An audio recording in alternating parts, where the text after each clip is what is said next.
This is Major Tom to ground control. I'm stepping through the door. At the edge of the universe, space, the final frontier, to boldly go to where no man has gone before. Revelations 21:1. I found this small bottle of perfume in the office and connected its name with something that is also very special to me, because I am a space person, not a special person, if you ask me. So the name of this is gravity. Yeah, you know, Jesus said, if I am lifted up from this earth, I will attract everything to me. Wow, there's truth in this. And I say, wow, that's super gravity to do that. Super gravity beyond a black hole in the center of any galaxy in our entire universe. So someone long ago attempted to put the Earth in the center of our solar system, but the math didn't add up. So now we have pictures from space. But I understood when Jesus said that if I will attract everything to me if I am lifted from this earth. Listen, the only way he can make this happen, and this is the great thing, is if he makes this earth, or the new earth, you know about the new earth, right? And bring it to the center of the universe. Wow. You can call me a space person, not really a special. I know where I'm going, to the new heavens and the new earth, the final frontier. Revelations 21:1. It's right there in the Bible. La semana pasada les hice un recorrido del pueblo de Dios por el desierto, se acordarán, en busca de una tierra prometida que ellos no se merecían. La idolatría, la incredulidad y la desobediencia se convirtieron en su peor enemigo. Hasta Moisés, su intercesor, tuvo que sacar su tienda de intercesión fuera del campamento. ¿Se acuerdan? Les hablé sobre eso. Su pecado fue tan grande, el pecado de ellos, que Dios mismo tuvo que moverse fuera del campamento. Y es ahí como empezó todo, con Moisés y un pueblo rebelde y contradictor. So last week I showed you the journey of the people of God through the desert in search of a promised land that they did not deserve. Idolatry, disbelief, and disobedience became their worst enemy. Even Moses, their intercessor, had to take out his tent of intercession outside the camp. I told you about this last week.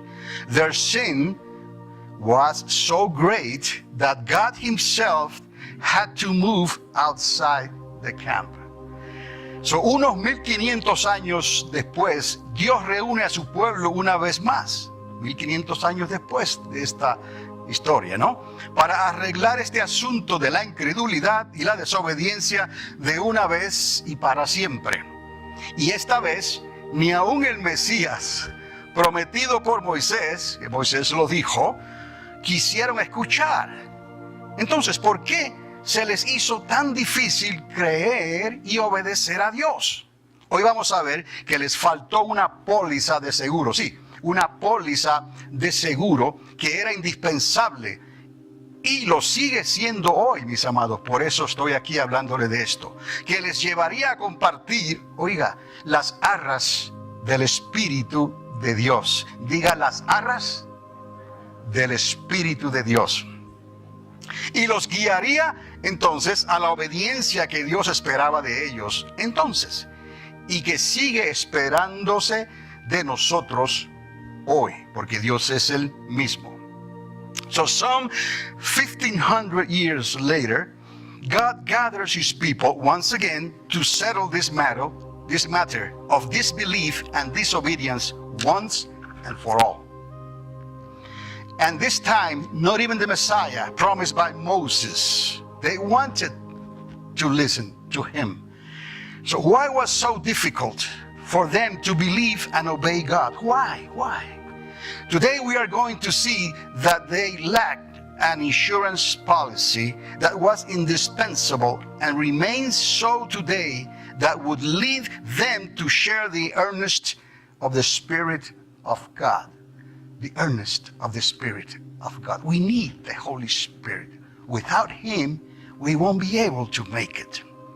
So him, the Spirit of God, who will guide them to the obedience that God expected of them during their journey, and that he expects from us today. And we say, Holy Spirit, today. So hoy, más que mostrarles en la pantalla grande, les pido que escuchen lo que les vengo a compartir.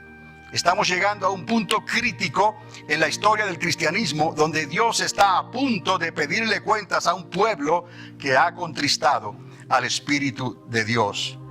¿Cómo le contristaron ellos en el desierto? ¿Se da cuenta de estos paralelismos? ¿No? Como las vías del tren, así va la historia en este espacio y en este tiempo, desde que Dios comenzó la restauración en el monte Sinaí. Recuerde 2 pactos, ¿no? El primero y el segundo, mucho mejor. Pero ambos no concluyeron exactamente como Dios quería, aunque ya estaba escrito y determinado que tenía que suceder así. Isaías lo profetizó. Tuvieron 3 días en el desierto para prepararse, y esto es importante que lo recordemos hoy. 3 días tuvieron en el desierto para prepararse, pero decidieron esconderse de la presencia de Dios. Decidió el pueblo esconderse de la presencia de Dios. ¿Estará el pueblo haciendo lo mismo al descuidar la llenura del Espíritu Santo hoy? Sí, porque es la voz que trae convicción de pecado, de justicia y de juicio. So today, more than showing you the big screen here in front, I ask you to listen to what I have come to share. We are reaching a critical point in the history of Christianity, where God is about to demand accountability from a people who have grieved the Spirit of God, as they did in the desert. That hasn't changed. We're still humans and like to do it our way. But that's wrong, beloved. That's wrong. They had 3 days, and this is very important, 3 days in the desert to prepare themselves. It's important today to remember there's 3 days. Jesus do things always after 3 days. There's something about the way God do things with us. They had 3 days in the desert to prepare themselves, but they decided, again, to hide. Yes, to hide from the presence of God. Now, will the people be doing the same by neglecting the earnest of the Holy Spirit today? The earnest of the Holy Spirit today, the fullness of the Holy Spirit. Because without the Holy Spirit, we won't be able to make it. We need the Holy Spirit. We preach a Christ-centric message, but that message has to be Holy Spirit-centric also. Los pecados de idolatría e incredulidad causaron que el tabernáculo de reunión, the big thing, ¿se acordarán? La casa grande, reservado para el pueblo de Dios en el desierto, fuese pospuesto para el futuro. No tan pronto como Dios quería. Y ya les hablé cuál fue una de las causas principales a aquel becerro de oro, ¿no? Tanto para los que seguían a Moisés en el desierto, como también para los que siguieron a Cristo en el comienzo de su ministerio terrenal.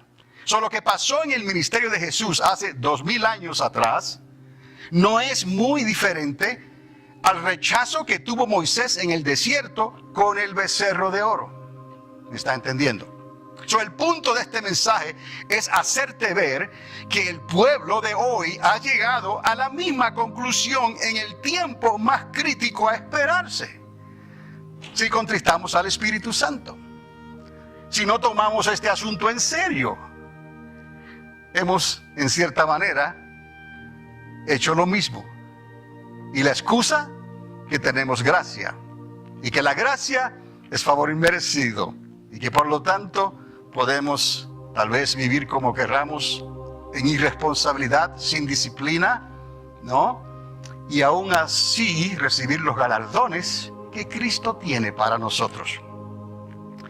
El punto de este mensaje, repito, es hacerte ver que el pueblo de hoy ha llegado a la misma conclusión en el tiempo más crítico a esperarse, cuando los 3 días de espera ante el Monte Santo están ya por cumplirse. Hay otras profecías que hablan en el tercer día.